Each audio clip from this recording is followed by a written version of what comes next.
Yun ang pagiging positive. Alam mo, lagi kong kinukwento to when I talk about being positive. Alam mo, wala kang makikitang ibon na nagugutom na namamatay sa gutom. Except those birds that you actually put them in the cage, don't let them eat for 1 week, they will die starvation. Pero those birds in the wild, you never see them starving. Wala kang makikita na bubagsak sa harap mo, nangingisay, kita ribs, patay.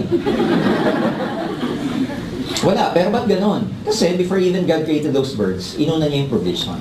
In other words, bago niya gawin yung mga ibon, ginawa niya muna yung pagkain. Hahanapin lang nga ng ibon yung mga pagkain. Pero ginawa ng Diyos yung pagkain bago yung ibon. Balik ko sa inyo.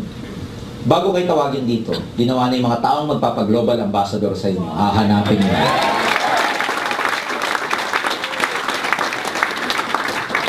Are we clear? Yes! In other words, nauna yung provision bago kayo. You just have to look for those people out there. Kasi hindi kakatok sa bahay niyo yun, yet mag-volunteer. Hindi gagawin yun. Ako ang sugo, ako magpapaglobal ambassador. Tigilan nyo na. Walang magbo-volunteer at bigla na lang magpa-pop up sa buhay mo at sasabihin, ako hinahanap mo, uy. Walang ganon. You have to look for them, go out there, and really work hard. Ganon talaga. Walang magpapakita ng ganon-ganon lang. And merong tinatawag na gestation eh. I mean, you just have to wait for a period na aani ka. Kasi ang pagtatanim iba sa pag-ani. There's a time for everything. Sabi nga sa Ecclesiastes. There's a time to sow and there's a time to reap. You have to remember kung nasaan ka na. You have to identify kung nasaan ka. Pag alam mong nasa sowing stage ka, then do not expect to reap. Kung alam mo nasa pagtatanim ka pa lang, huwag ka mag-expect na umani. Tama ba? Yes. Kung alam mong nasa pagtatanim ka, yung stage na mahirap. Yun yung nakayuko ka. Yun yung nadudumihan ka. Pagtatanim eh. Networking, nasa pagtatanim na stage ka, yun yung stage na nagre-recruit ka, marireject ka, gugutom ka, mapupuyat ka, mapapagod ka, di ka pa kumikita. Pagtatanim eh. You have to identify yourself. And there's a period of time necessary before anything can come into form. Ang tawag dun, gestation. Magkakaiba gestation ng bawat tao, bawat nilalang. Ang tao, ang gestation niya, 9 months. Ang carrots, 7 weeks. Ang bamboo, 5 years. Pero they serve different purposes. Ang tagal ng bamboo. Ang carrots, itanim mo, 7 weeks lang, tutubo na. Ang bamboo, itanim mo, 5 years. But they serve different purposes. Yung carrot, itanim mo, after 7 weeks, meron ng carrot. Para saan? Mayaman sa beta-carotene, pang-chapsuy, gulay, pagkain ni Bugs Bunny. Yung bamboo, ang tagal. 5 years and up bago tumubo. Why? Kasi tumutubo muna yung ugat. Pero mas maraming purpose yung bamboo. Bridges, structures, house, bahay kubo, etc. Bangka, ships, and everything. Scaffolding, support, lahat. So sa buhay ng tao may ganun din, may gestation ka rin dito. Kaya pag ikaw, di pa kumikita, under gestation ka pa. Kaya pag may kapitbahay ka, tanim ka ng bamboo, tinatawanan ka, ang tagal na niyang bamboo mo, hindi pa tumutubo, maapektuhan ka ba? Hindi, kasi siya, hindi niya naiintindihan yung gestation. Ikaw alam mo na 5 years bago tumubo. So, ka pa maapekto. Balik ko sa iyo, nagsasabi sa iyo, tagal nyo na dyan, sabi, hindi niya naiintindihan yung gestation eh. Kaya pag sabi niya, wala pa nangyayari, tagal mo na dyan, sabi sa iyo, ganyan yan, sabi mo sa kanya, gestation. Pag tinanong niya ng gestation, Shell, Caltex, Petrol, gestation. Sabihin mo sa kanya. Baka mamaya, spelling niyo just sa notebook niyo, gas station. Gestate, from the word gestate, gestation. Ayan. So lahat may gestation. Lahat. Create na universe na may ganyan. Even the universe itself may gestation, di ba? The Big Bang, boom, bago nagkaroon ng form. Ganito rin sa ating lahat. And sometimes yun yung hindi natin naiintindihan. That's why your mindset is very, very important. Kaya importante ito eh. Kasi pag tama na yung mindset mo, madali na yung skills. Ano yung mga skills na kailangan mo? Okay? Part 4, skills na kailangan mo. Ito yung mga skill set. Ang imamaster mo ito. Number 1, in-master mo mabuti yung pag-i-invite ng tao, invitation. Invitation for what? For presentation. Ang tawag sa presentation natin, yan yung marketing plan. Ano tawag natin sa presentation? OPP. Kaya nga, opportunity plan, presentation. Mag-i-invite kayo ng prospects para umattend ng OPP. There are 3 ways to present the OPP. Number 1, merong office presentation. Number 2, merong table presentation. And number 3, merong house meeting or house presentation. Unahin ko na muna itong office presentation. Nag-i-invite ka, pare, may time ka ba next week? Monday or Wednesday, 7 p.m.? Kita naman tayo sa galleria. Meron sana akong business na ipopropose sa'yo. Pag sinabi, alam ko na yan, networking. Yung iba sinasabi, ganun ba? Sige, bye-bye. Wala na.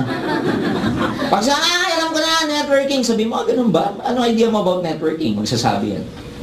Yan eh, ganito yan, recruit, blah, blah, blah, etc. O, paano nyo re-recruitin yung ganun? Pag may kaibigan kayo na sinabi, networking, ano yan?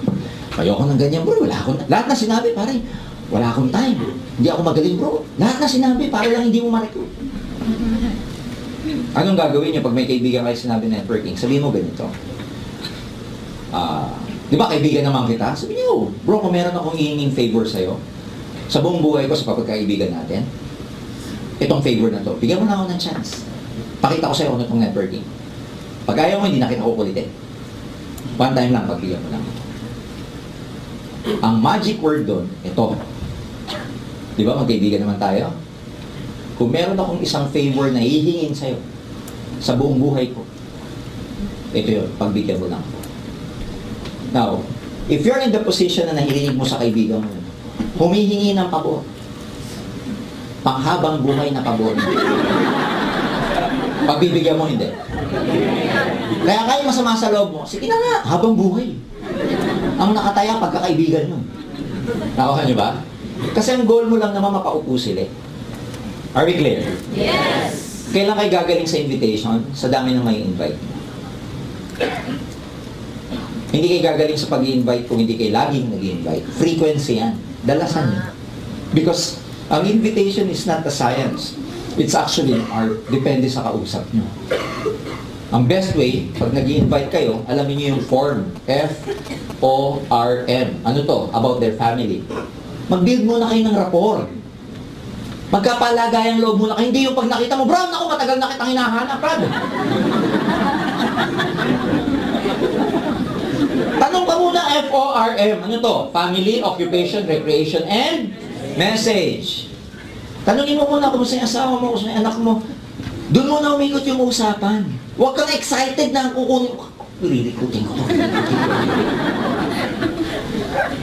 Paligwilituin mo muna sa F. Family. Gusto mo na. Kasi minsan dyan mo malalaman kung ano yung problema nila, issues nila. Alam mo ngayon kung paano ka papasok. Alamin mo yung tungkol sa trabaho. For all you know, ito nga, katatanggal ko lang sa trabaho. Ting! OPP. Kailangan ng pera nito. Recruit. Recreation. Ano pinagkakabalahan? Saan ba siya busy? Something like that. Diyan mo malalaman kung may time para mag-part-time o wala. Bago mo ibigay yung message na gusto mo siyang recruitin. Kasi dito mo makukuha yung mga messages para ma-recruit siya. Pero pag ginagawa mo tong tungkol sa FORM, huwag kang parang pulis. Sa pamilya. Interview type. O trabaho. Ano pinagkakaabalahan mo? Ano lang, spontaneous lang. Mild lang. At saka hindi kailangan sunod-sunod na ganito. Pwedeng kung ano mauna. Mamaya inisip mo. Kumusta trabaho mo? Ay, mali. Pare, teka, F muna.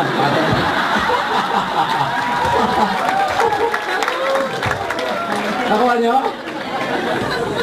Ibig lang sabihin namin dito, dyan iikot yung usapan. Maliwanag ba? O, bago nyo imbitahin. Ang invitation pag bago ka, keep it short and simple. In other words, huwag nyo munang sabihin aim global or networking. Pero pag marunong ka na mag-defend what is aim global, what is networking, katulad ng mga matatagal na distributor dito, when I recruit, straight. When I recruit people broad, alam mo na ba yung aim global? Hindi pa, ano yan? Pero may sasabihin ko sa kanya, narinig mo na ba yung networking? Ay, oo. Pero yung e-global, hindi mo pa naririnig? Hindi pa. Ay, nako, brother. You're missing a lot of things. Nire-raise ko yung curiosity. Sasabihin ko sa kanya, ako, parang hindi mo alam yung e-global. Ilang years ka na sa work mo? 10 years na. Hindi mo talaga narinig yung global? Ganun pa mukha ko. Hindi pa. Nako, Brad, nako. Pero biro sorry pero ito sabihin ko sa'yo. Kung hindi mo nakikita yung opportunity namin in global, hindi mo nakikita yung pagkakataon na pwede ka maging successful financially. Kung may time ka, kahit 15 minutes lang, pwede ba tayo mag-coffee? Pakita ko lang sa'yo kung ano yung in global. Pakita ko lang kung anong negosyo ko. Iba-iba, minsan may invitation na ganito. Kunwari, ang iniikutan ko circle parang sa school ng aking daughters. They're in a very exclusive school. Mayayaman yung mga magulang. Pag mga PTA, kita mo, yayaman ng mga parents. May lawyers, may ibang negosyo. Siyempre, pagkakakilalahan, maririnig mo kung saan sila nagtatrabaho. Pagdating sa akin, ano sasabihin ko? I'm in the distribution business of food supplements all over the Philippines. And I'm the exclusive distributor here in Asia Pacific and in the whole America.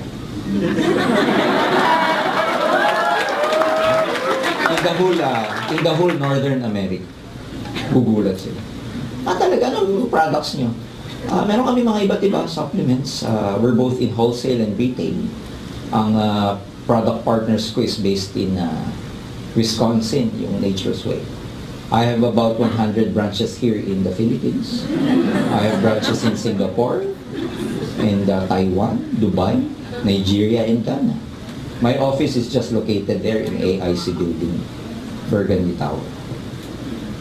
So magugulat, big time ang dating. Nakuha niyo ba?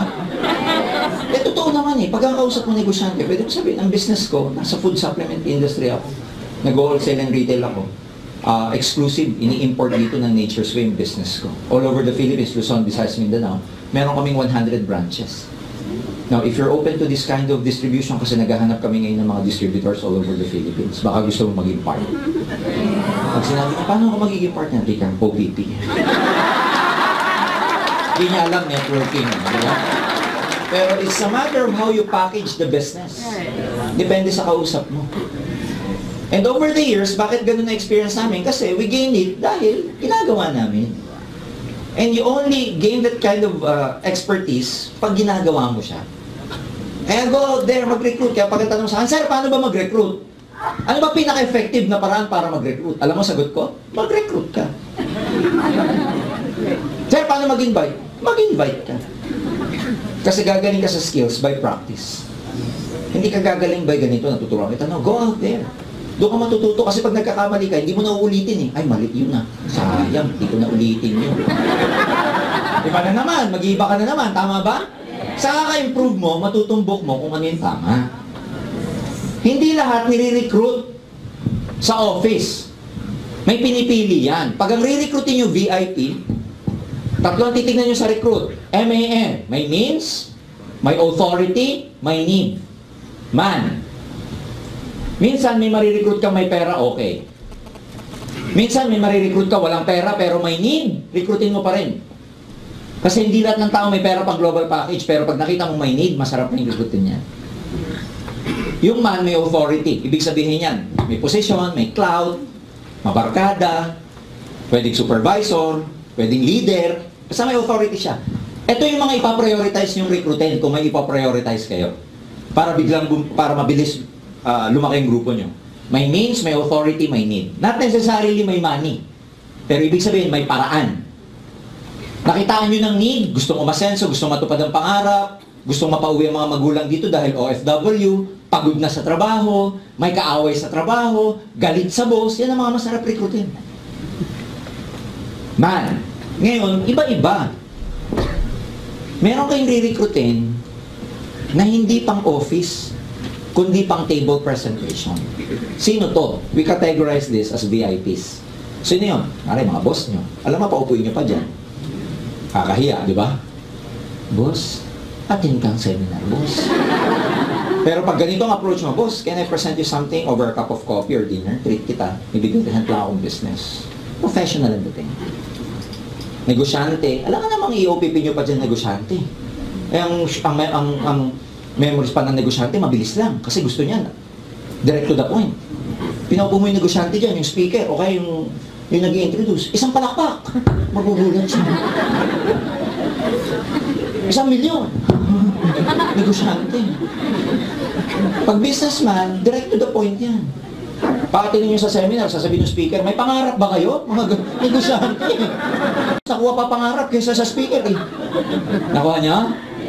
Sino yung mga tingin table presentation? Negosyante, mga boss nyo, too much familiar people. Yung mga walang time. Yung mga mabibigyan ka ng, mabibigyan ka ng konting-konting time na.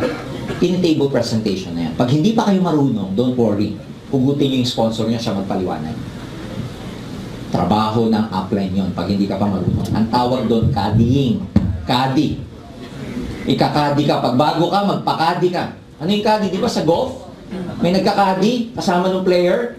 Ganun ang upline sa una, ikakadi ka. So pag wala ka pa ng confidence, kasi madali lang naman yung OPP. Kakabisaduhin mo lang eh. Sa maraming distributors, hindi big deal yung OPP. Ang big deal sa kanila yung confidence para ibagsak. Nahihiya, wala pang kita, may fear. Wala pa akong proof, baka hindi ako paniwalaan, wala pa akong proof. 1.5 pa lang naman ang website ko, kakahiya. So ayaw mag-present. So pag bago ka, hugutin mo yung upline mo, ikakadi ka. Tapos pagka nagte-table presentation siya, tingin ka lang. Kung paano niya gawin. Observe. Why? After a while, ikaw naman na mag-OPP na. So you must be able to observe. Magkaroon ka ng mental note. Mental note, parang nagsusulat sa isip mo. Huwag yung marami kang ginagawa na habang nag-uusap sila, total sila mag-OPP yung upline ko, kaya hindi crush mo na ako. Tingin ka, dapat gumaganyan kapag nagpipresent. Tapos gumaganyan ka. Kaya nagsaset ng atmosphere. Huwag ka sasabat. Ano lang, pigilin mo yung sarili mo. Kasi yung iba pag nagpe-present yung upline, to maganda to, ano mo, dito yan. Sabi ko sa'yo, yayaman ka eh. Sumasabat. Okay, lalo na pag nasa closing na. To, mas maganda dito pag nag-7x. So, diba, sabi ko sa'yo, 7x, maganda eh. Tahimik ka lang. Usap sila. Nakuha mo? Yes. Ang magpe-present, sino muna? Upline. Makinig ka lang. Are we clear? Yes. And may pinipili yan. Hindi lahat. Ako ang teknik ko dati, pag may re-recruitin ako sa office, kailangan hanggang half of the room lang mapaupo ko siya. Kaya naranasan ko rin yung nagre-reserve. Nagre-reserve for my guest. Kasi ang idea, pag may prospect ka, lalo sa OPP, tas likod na nakaupo, iba na yung message doon. Iba na yung energy. Ang pinaka-ideal na pwesto, magmula dito sa stage, hanggang kalahati ng room. Diyan mo dadalhin ang prospect mo. Huwag mo dadalhin sa likod. Kasi pag sa likod, first timer, hindi niya na maintindihan. Tapos ang ingay pa sa likod. Yung katabi niya pa, text ng text. Eh di ba pag may katabi kang text ng text, silip ka ng silip? Di ba? Napapansin niyo ba yung sarili niyo? Pag may nagte-text sa katabi, malay mo ba doon? Pero yung mata mo gustong... Huwag niyong pauupuin doon yung recruit niyo. Maliwanag ba? Yes! Merong house meeting. Ano tong house meeting? Pag first timer ka, bago ka, kapipiliin mo lang, pwede ka mag-gather ng tao sa lugar nyo. Gather your friends, relatives, and neighbors. Sa sala, sa garahe, o kung sa ilalim ng puno, merong pwesto. Pupunta dun yung upline mo magpapaliwanag. Home party or house meeting, ibig sabihin yan, ikaw yung organizer, dadala ka ng tao sa lugar ninyo. Mga 12 to 15 people. Yun yung manageable. More than that, hindi na manageable. Masarap sa home party, house meeting, direct approach. Ano yung direct? Yung tipong napaka-interactive, napaka-close mo sa audience. Na minsan, habang nagpapaliwanag ka on the spot, may nagtatanong, pwede yan. Tapos, may konting pika-pika kasi sa dulo yan, kainan. Kasi kasama na sa kulturang Pilipino, pag nag-invite ka, Mari, punta ka naman sa bahay sa Sabado. Meron akong business partner na darating, mag-present siya ng business na ginagawa ko ngayon, part-time. Baka interested ka, meron ding health orientation. Punta ka doon, by 3 o'clock. May konti ding kainan. Pag narinig yung kainan, dadating. Tama ba? May konting salo-salo. Pangka mo na yun. Basta pag bago ka, huwag masyadong magastos yung salo-salo nyo. Mamaya niya, malapiesta, may kare-kare, adobo, may crispy pata, spaghetti. Wag, bago ka pa lang. Kaya, minimal lang ang gastos. Basta ang idea lagi dyan, 1 solid and 1 liquid. Alam niyo na yun. Tubig na may yelo. Ito na yung yelo, tubig na lang. Kahit pika-pika, sandwich, crackers, everything, pansit. Tapos sa dulo, yun yung kainan. Doon masarap mag-closing sa kainan. Kasi maraming tanong ng tao doon. Sometimes may audience ka, pag nagustuhan, uuwi lang, kukuha ng pera, bibili na yung dinidemo mo. So, sa tatlong to, depende kung saan kayo comfortable. Walang ideal kung alin dito sa tatlong gagawin ninyo. Pero it's a case-to-case basis. During my time, nag-concentrate ako sa table presentation at saka sa house meeting. Dito nag-concentrate yung buong group ko. Nang nagiging audience namin sa office presentation, yung mga na-OPP na namin sa table presentation tsaka house meeting. Kasi minsan mas masarap magdala ng audience sa office pag may idea na yung nadala mo. Pero pag wala pang idea, make sure nakaupo siya between dito sa harap hanggang sa kalahati ng room. More than half of the room backwards, hindi na effective ang message ng OPP. Now, that is my practice before. It doesn't mean you have to apply my practice. Ibig sabihin, kailangan magamay mo, matansya mo kung saan ka effective. The best way to know, apply the trick. And malalaman mo kung